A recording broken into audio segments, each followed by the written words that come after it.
Very very very friendly. And sometimes வந்துட்டு நான் ஒரு ஃப்ரெண்டு மாதிரி சொல்லு அப்படின்னு எல்லாத்தையும் போட்டு வாங்கிடுவாங்க. அப்புறம் நமக்கு ஆப்பா வந்து முடியும் அப்படி.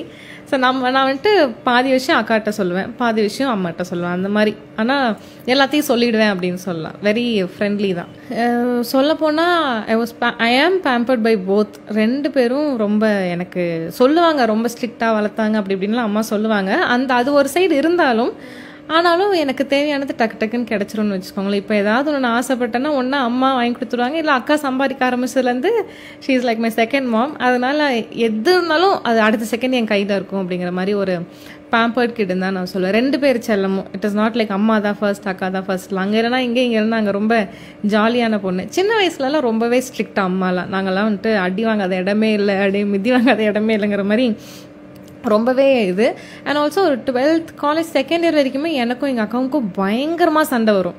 லைக் நீ நமக்கு நார்மலாக ஒரு சிஸ்டர் சண்டை வரும்ல, இப்போ லாஸ்ட் ஒரு டாம் அண்ட் ஜெரி கூட சிரிச்சிட்டு சண்டை போடுறது. இது வந்துட்டு எப்படின்னா ரொம்ப ரொம்ப சண்டை வர்றது, எக்ஸ்ட்ரீம்னு சொல்லலாம். எதுக்குடா நம்மளுக்கு ஒரு அக்கா பிறந்தா, அவள் வந்துட்டு எதுக்கு நமக்கு தங்கச்சி பிறந்தா, அந்த மாதிரி சொல்லுவோம். ஆனால் லாஸ்ட் ஒரு 2-3 இயர்ஸாக வந்துட்டு இட் இஸ் லைக் இந்த மாம் டாட்டர் ரிலேஷன்ஷிப் மாதிரி போயிட்டுருக்கு. எனக்கும் ரோமிக்குமே எனக்கே சந்தேகமாக இருக்குது, இதில் எதாவது ஆவி இது பூந்துருச்சா அப்படின்னு. அந்த மாதிரி இப்போ லாஸ்ட் ஃபியூ இயர்ஸ் அதான் ஒரு மெச்சூரிட்டி வந்ததுக்கப்புறம் நம்ம எல்லாருமே மாறிடுவோம் இல்லையா, when we start earning அந்த மாதிரி. ஸோ மற்றபடி சின்ன வயசில் ஃபுல்லாக ஸ்ட்ரிக்ட்டு, இப்போ வந்துட்டு ஒரே ஏஜ் ஃபேக்டர் மாதிரி வந்துட்டோம். சைல்டு அப்யூஸ் நமக்கு நடந்திருக்கு. அப்போ எங்கள் அம்மா அப்பா கிட்ட நான் ஷேர் பண்ணதே இல்லை. I was very skate. எங்கள் அக்கா கிட்டேயும் ஷேர் பண்ணல.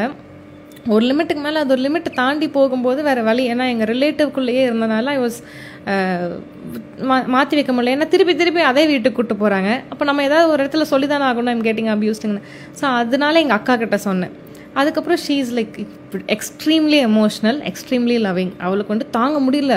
நான் அவட்ட சொல்லிட்டு இருக்கேன், அவள் கொடன்னு அழுகிறேன். இங்கே பாருமா, நானே நீ ஏதோ ஸ்ட்ராங் ஆக்கவே என்னன்னு சொல்லிட்டு சொல்கிறேன், நீ தனியாக உட்காந்து. இப்போ வரைக்குமே அந்த இன்சிடென்ட் பற்றி சொல்லும்போது, அந்த பர்சன் பற்றி சொல்லும்போது ஷீ வில் ஸ்டார்ட் க்ரைங். நான் போடி அவன் கிடக்கிறான் அப்படிங்கிற மாதிரி நான் போயிடுவேன். ஸோ இந்த மாதிரி நடந்திருக்கு. அண்ட் ரொம்ப சின்ன வயசில் வந்துட்டு அதை எப்படி நான் மேனேஜ் பண்ணேன் அப்படின்னா, ஐ க்ரைட், அவ்வளோதான். நல்ல ஒரு 40 நிமிஷம் உட்காந்து வி டோன்ட் நோ என்ன நடக்குதுன்னே நமக்கு தெரியாதுல்ல. அப்போ ஓன்னு அழுதுட்டு வீட்லேயும் சொல்ல மாட்டோம். ஃப்ரெண்ட்ஸ் இருந்தாங்க. அப்போ என்னோடய ஜூனியர் பொண்ணு தான் எனக்கு ஃப்ரெண்டு. அதாவது நான் 7th ஸ்டாண்டர்ட்னா அவள் 6th ஸ்டாண்டர்ட். இப்போ தான் நான் எங்கள் ஸ்கூல்லையே அது அப்யூஸ் ஆச்சு. அப்போ 6th ஸ்டாண்டர்ட் பொண்ணுக்கிட்ட சொல்லி நான் வந்துட்டு இருந்தேன். எப்படி கிட்ஸாக இருந்திருக்கோன்னு பார்த்துக்கோங்களேன். அந்த மாதிரி போயிட்டு இருந்தது. ஸோ அவ்வளோதான். அதுக்கப்புறம் 2-3 அந்த மாதிரி ஆட்களை பார்க்க நம்ம வயசு ஆக இப்போ ரீசெண்டாக எப்படி ஒரு 4 இயர்ஸ் முன்னாடி அப்படின்னு சொல்லணும் அப்படின்னா, 24 வயசில் என்ன அப்யூஸ்னால், இந்த பஸ்ஸில் ட்ராவல் பண்ணும்போது எவனா வந்து எதாவது அந்த மாதிரி தான் போகுது. இப்போல்லாம் பேச ஆரம்பிச்சிடுறோம். பிரதர் கொஞ்சம் அமைதியாக இருங்க அப்படின்னு சொன்னால் அமைதியாக இருந்துடுறாங்க. ஏன்னா நமக்கு பேச தெரியாத பிள்ளைங்கக்கிட்ட தான் என்ன வேணாலும் பண்ணலான்னு மாதிரி இருக்கும் when we were kids.